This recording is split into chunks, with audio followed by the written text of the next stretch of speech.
I recognize the member for Saanich North and the Islands. Thank you, Mr. Speaker, and thank you for the opportunity to speak to Bill 10, the Supply Act. And I'm glad that a little more humility has crept into the debate than was happening earlier. I think that it's important that we not forget that we're actually having a debate here, and the debate that we're having here is framed in the context of billions and billions of public funds being spent, and that has nothing, or little or nothing, I should say, to do with the parties that are represented in this House. It has everything to do with who we serve in this place. We serve the people of British Columbia, and it's important that when we're having the debate about billions of dollars, that it is in the context of those people that we serve. I want to start my comments on Bill 10 with the acknowledgement, as many speakers have stood and stated at the outset of their comments, that there is a Supply Act. An interim supply happens every year. It's a standard part of the spring session, and as other members have noted, it's to ensure that there's the ongoing funding of programs that allows for the time between one budget to the next. And what's unfortunate about the debate that I've heard that has been unfolding here in this chamber today is that the whole story is not necessarily being told, because this year, while members of the government would like us to just stop on the point that this happens every year, it's important to acknowledge the fact that what's happening in this Supply Act doesn't happen every year. What's happening in this Supply Act is unique. And there's lots of excuse making, and we've heard lots of excuses for why this is the case, but let's just be honest about the fact that this Supply Act is unique as the times, as many people have pointed out. See, because the government hasn't presented a budget and estimates to this House. And so, as other members have pointed out, there is little ability between now and when they do. They want us to pass this act now. In fact, they need us to pass this House to pass the act now to allow for the funding of the administration of government. But there's little transparency and accountability. And so the members of the opposition should very much be concerned about that fact. And it's not a minor fact. Essentially what this is an advance on a budget that we have not seen. And that is the main distinction between what's happening here today in this debate and this request from the government, and what's happened in previous years and the previous requests of previous governments.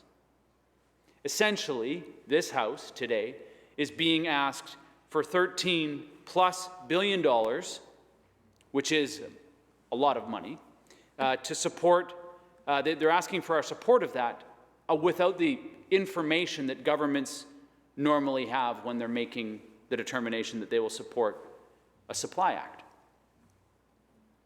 This is particularly problematic because last year's budget, the budget that they're using to provide the context for this, because there is no budget to provide any context to their request, they're tying this to the previous year's budget. And what's problematic about that is that the previous year's budget is irrelevant. It's pre-COVID. A lot's happened since then, as many speakers have said. And so we're being asked, the people of BC, represented by the members in this place, no matter what party you're from, whether you're on this, as the people of BC often hear, whether you're on this side or this side of the House or the other side of the House, the reality of the matter is that the representatives of this House are being asked to spend $13 billion without the context that's normally in place. So I think that that's important to point out. And as it's said in this bill, the bill has to circumvent the Financial Administration Act.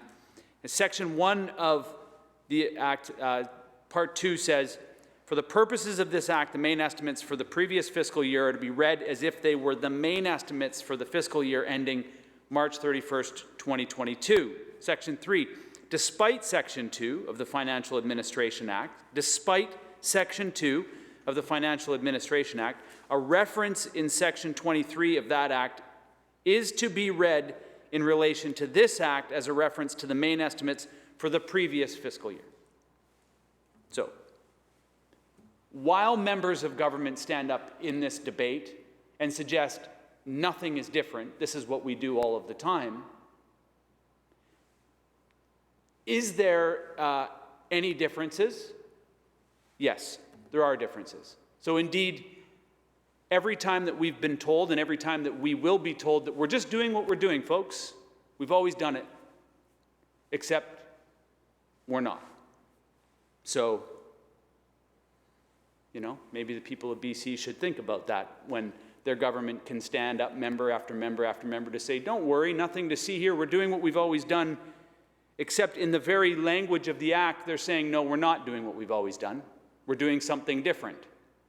I think what the people of BC want is for their government to tell them what they're doing, to be honest about that, and then to do it. We've heard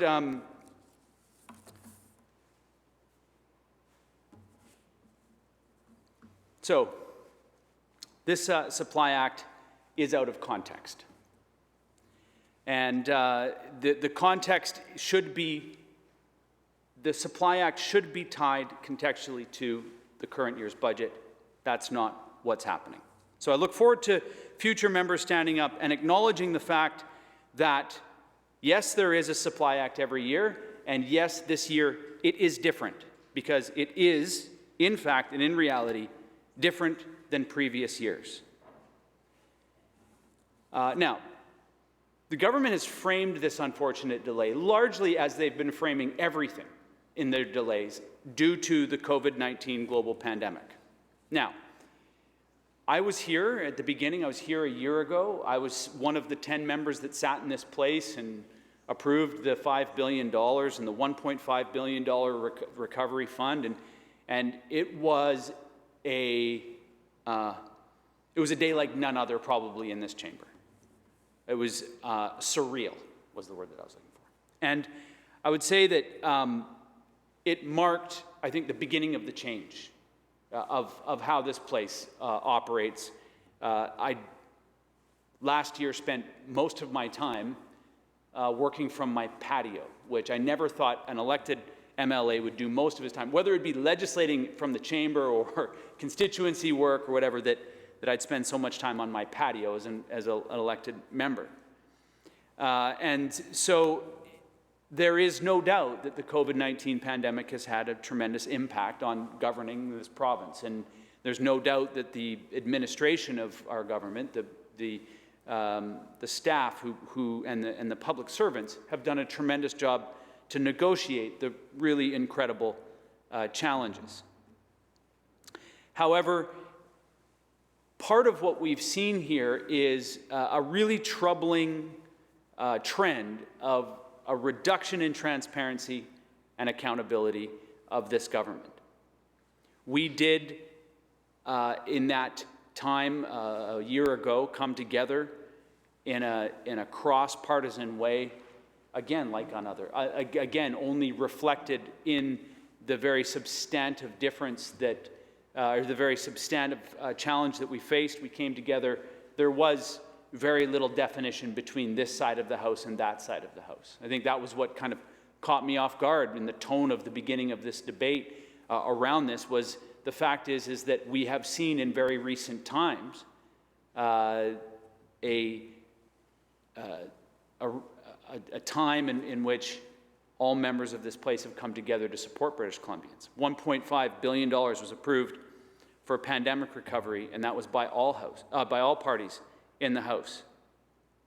It unfortunately ended up being a campaign fund, because all through the summer that money was being consulted on, and we've heard member after member after member stand up and say that the government supports consultation and engagement and asking.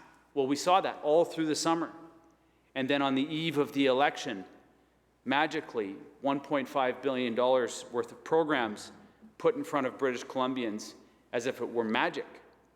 Yet it was months previously. I was sitting in this seat right over here when we approved that budget. The government chose to delay this budget until April. The 2021-22 budget was a choice by the government to delay that budget. Normally, we would have the budget in front of us right now at the same time as we would be debating this Supply Act. We would be able to take a look at it and we'd say, okay, we see the budget in front of us. We recognize the imperative of government continuing to deliver programs, as the members have talked about. And based on the fact that all the documentation is in front of us, based on the fact that government has followed due process, based on the fact that it's in alignment with the Financial Administration Act, let's proceed. And usually this process happens very quickly. Very few debates at the Supply Act. But the government also chose to trigger that snap election back in the fall, in the middle of a pandemic. That was a choice of this government, to delay and to put that in the middle of a budget process that was actually moved up into the summer. The budget consultation was moved up into the summer to give the government more time to consult, more space between that budget consultation, recognizing that it was going to be unlike any other year. They moved the budget process in advance. They were probably more prepared and had more time for the 2021-22 budget in terms of that consultation process than any government has been in maybe a decade or longer than that, except for the fact that they then decided, the Premier decided, to throw an election in the middle of it. And that election has had, despite what many people in this House would like the public to believe that otherwise, that election has had widespread disruptive impacts in our society. We've heard about it over and over and over again. Program spending that didn't get out the door. Critical changes to programs that couldn't be made to make sure that they worked properly when they first failed. Small business program, small to medium-sized business program is an example of that. We've seen the numbers in the modeling and then in the numbers on the graphs of COVID cases escalating rapidly during the election. We were told, not going to happen. Don't worry about it. It's going to be just an inconsequential election with deep, deep, deep consequences. We saw Peter Milburn's report on Site C was actually ready in October, but it wasn't delivered until Christmas because, as he said, there was no government to give it to when it was ready. We were told that these kind of delays were not going to happen, but instead they did. So to make up for the snap election, the government brought us back in December, and they brought us back under the auspices that we were going to be approving the grant to support British Columbians, the $1,000 election promise to all British Columbians. And then we also saw a bill at that time that would give the government the ability to do a few things.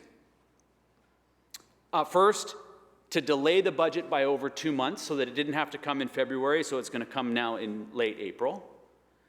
And then as well to give themselves enhanced ability to use special warrants, essentially the ability to just spend money unchecked when the legislature is not in session. This is part of this contextual narrative that is playing out, a government that wants the ability to just call money and spend it without the associated transparency, and accountability that is required when we're actually paying respect to the people who pay the taxes and need the services that government provides. This whole year, as I said, has been unusual. And so, with that, I can agree with my colleagues. It's been an unusual year. But let's not forget, 2017 was an unusual year as well. 2017 saw us go into an election. It was unusual because a Green won in Saanich North and the Islands. But more than that, it was unusual because we got into a minority government situation where the BC Greens and the BC NDP and the BC Liberals, there was no majority government in this province. So it's important to point this out because in that year, the BC NDP government, in a confidence and supply agreement with the BC Greens, put together 2 budgets in that odd year, in that challenging time. And I know it was challenging because because I was a part of those negotiations. There was nothing easy about that time. In fact, that was, as many people are saying, that was the least stable our government's ever been. As it turns out, it was pretty stable for 3.5 years. But it was the least stable. Everybody was taking bets on when the government was going to fall. And somehow, the Minister of Finance and this government delivered a September budget update and started the process and finished the process for budget 2018 in February of 2018. So all of these delays that have been argued are necessary due to COVID because of a unique situation. It's important to point out that we're not that foreign from unique situations. Yes, they're different. Yes, a global pandemic and a minority government are different. However, I would suggest that we've experienced so few minority governments in the recent modern history of this province that actually the situation that we faced in 2017 was traumatic for this institution. It was dramatically different from what we've seen. So here we are now. We've got a situation in which we've delayed this budget, or we've been told that we need to delay this budget because of COVID. The reality is we're delaying this budget because of an election that was called, claims that we can't get the budget together, yet this same government got 2 budgets together in 1 year. So we have examples of where the government is able to deliver a budget under duress. And in this situation, in this case, they've chosen not to. They claim that this is about consultation and more consultation. The reality is, of course, that consultation happened a long time ago. The government has gone through that process. The committee that's charged with that has done the work. This government, prior to the election, was more ready for budget 2020-21 or 21-22 than they were previously because that process was sped up. This isn't a new government. This is the same premier. The majority of the cabinet's in place. This isn't a new budget. This is not a new budget from a new government. This is a new budget from a government that largely has had its hand on the tiller for the last 3.5 years. And the delay, let's just be honest, it is because of an election. It's because of the timing of the election and that decision that was made by the premier. So, like I said previously, response to COVID-19 was delayed because of it. Support for small and medium businesses delayed because of it. Support for the tourism and hospitality industry delayed because of it. Budget 2020, 21, and 22 delayed. So, my final bits of comments here on this, I'd just like to point out the process. Process is important. And in this bill, this Supply Act, the government is flouting important processes. My job, as has been mentioned previously, my job as a member of the opposition is to hold government accountable. It's to demand transparency when the government is using its power to ignore due process and the impacts that come from that. And there are real consequences. To my colleagues who want to just stand and suggest, don't worry, we're just, this is different. There is enough impact of COVID-19 already. There's enough impacts in our society caused by COVID-19 already. The last thing the people of British Columbia need is also their government also throwing wrenches into the spokes at the same time, which is what's happened over the last number of months.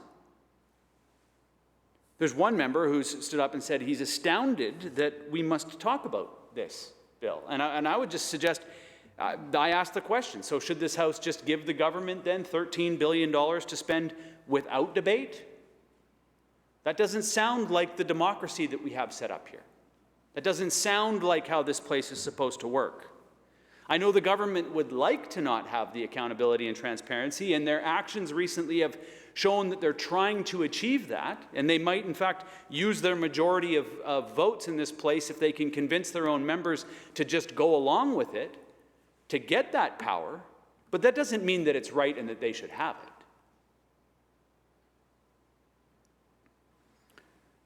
So there is a great deal of difficulty to hold government accountable when there's nothing for us in the opposition to point to and say, we can't point to the budget from the last time and say, oh, well, the context of this Supply Act is from this budget over here.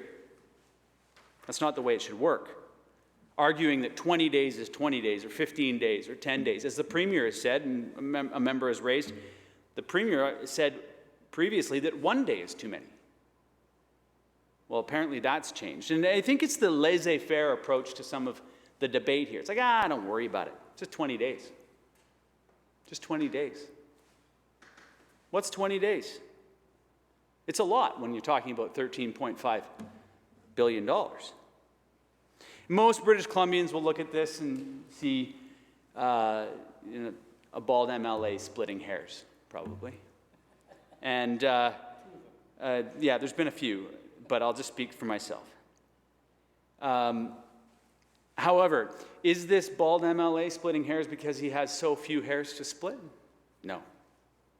No, it's because the processes that we've set up in this place for accountability and for budgeting measures are well established, and they're there for a reason. They're there to protect the interest of the public that we raise that money from.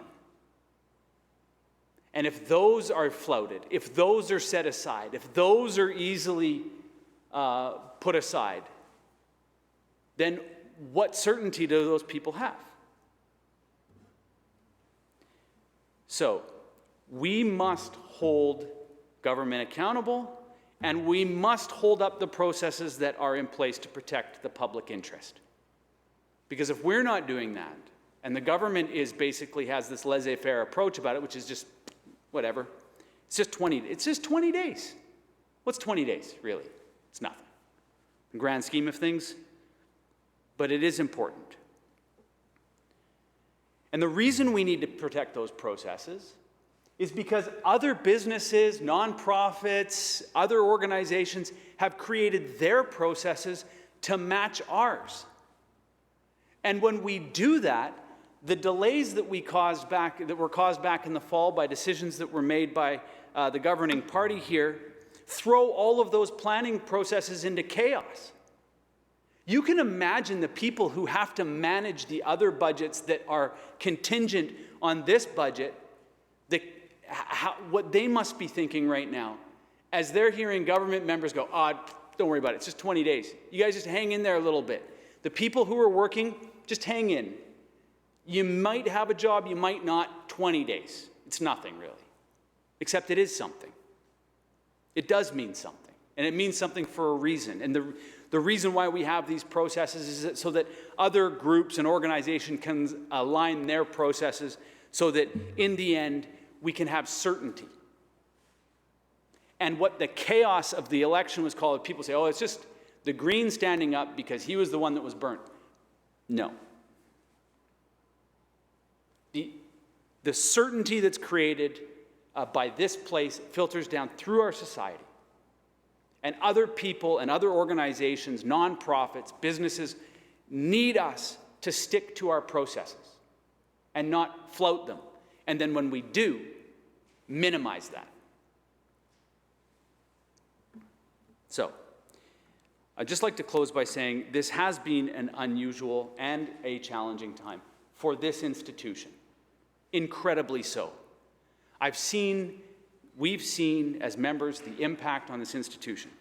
But I also want to point out that this has been incredibly challenging, not just for us, but for everybody in our society. For everybody in our communities that we represent.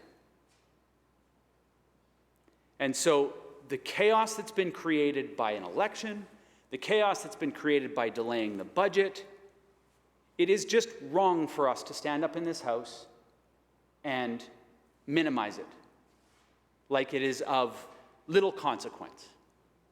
Because the consequences and the ramifications are very large. And we do ourselves in this institution a great discredit when we make the debate about us and our political parties, when we make it about what they did in the 90s and what they did. I mean, I can't wait till we talk about the 80s and the 70s in this place.